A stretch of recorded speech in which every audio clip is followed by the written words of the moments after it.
Schöne gute Morgen, willkommen bei der 6. Episode von Cook and Rate. Der Fabrizio ist noch immer Diedlinger Markt. Mit das ist eine spezielle Episode. Für was? Weil ich schnell angesehen habe. Heute ist Mama Maria und den Gigi von Gigi Lamoroso bei mir. Und wir werden uns eine ganz gute Pasta präparieren.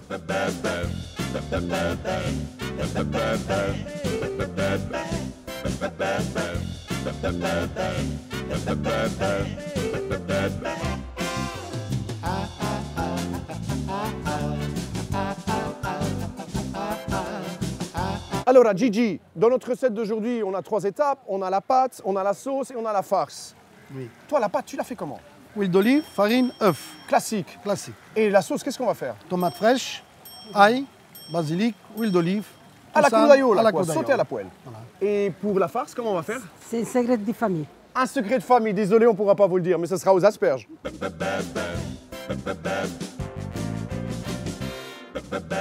Donc avec Maria, maintenant, on va faire la farce. Pourquoi la farce? Parce que l'asperge, elle doit cuire à la vapeur, ça va prendre un peu de temps, donc on commence par la farce. Donc Maria est déjà en train d'éplucher les asperges. Moi, je vais prendre 2 œufs qu'on va faire cuire pour avoir des œufs durs pour la farce. Maintenant, on va attaquer la pâte. Bon, nous, on fait ça à la main, c'est plus à l'œil, c'est une question d'expérience. Mais pour ceux qui veulent recréer la recette à la maison, c'est 350 g de farine, 3 œufs et une pincée de sel. Je te laisse casser l'œuf. Et maintenant, la technique que Maria va utiliser, c'est de rabattre toute la farine vers l'intérieur pour que l'œuf ne s'échappe pas. Voilà, donc ça fait 5 minutes que Maria est en train de malaxer la pâte. Et maintenant, on va laisser un peu la pâte se reposer et entre-temps, on va faire la farce. Pour la farce, Maria va déjà commencer à écraser les asperges qui ont été cuites à la vapeur. Moi, je vais éplucher l'œuf ici, les 2 œufs durs. Et avec ça, donc le sel, le poivre, on va encore ajouter un peu de pecorino, n'est-ce pas? Qu'est-ce que tu vas faire, Maria, Je vais maintenant? couper la pâte et je vais mettre du persil dedans Parfait. pour Vas-y. décorer. Cette machine-là, je ne l'ai pas prise par hasard. C'est une machine qui est dans la famille depuis plus de 40 ans. Elle a appartenu à ma grand-mère, qui l'avait léguée à ma mère lorsque mes parents ont ouvert le restaurant. Et c'est maintenant moi qui ai reçu en héritage cette belle machine. Maintenant, je mets un peu de farce. Maintenant, je ferme, il faut que ça colle bien et je la coupe. Grâce à Maria, aujourd'hui, on aura la chance de pouvoir découvrir différentes formes de raviolis. On a la carrée, on a la triangulaire, on a la ronde. Et en bonus, on a même le tortellini farci aux asperges qu'on va goûter aujourd'hui. Gigi, à toi de jouer. Alors, la crudaiola, on va prendre des tomates fraîches. On va les couper en 2 ou en 3 selon la grandeur des tomates. On a déjà de l'ail qui est coupé, persil. Après, je vais prendre un peu de basilic.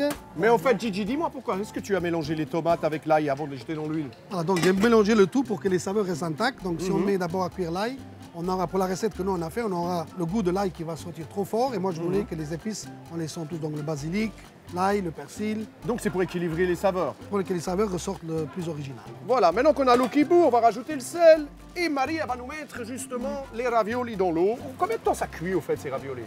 2 minutes, du moment que ça remonte, ils sont cuits. Ah oui, mais c'est vrai, c'est les pâtes qui te disent quand elles sont prêtes. Après 2 minutes, elles remontent à la surface. Là, on ne peut pas se tromper sur la cuisson. Hein. On va prendre le fromage, on va le râper dessus. On reste sur notre pecorino qui est un peu salé, mais qui relève le tout encore. Tada!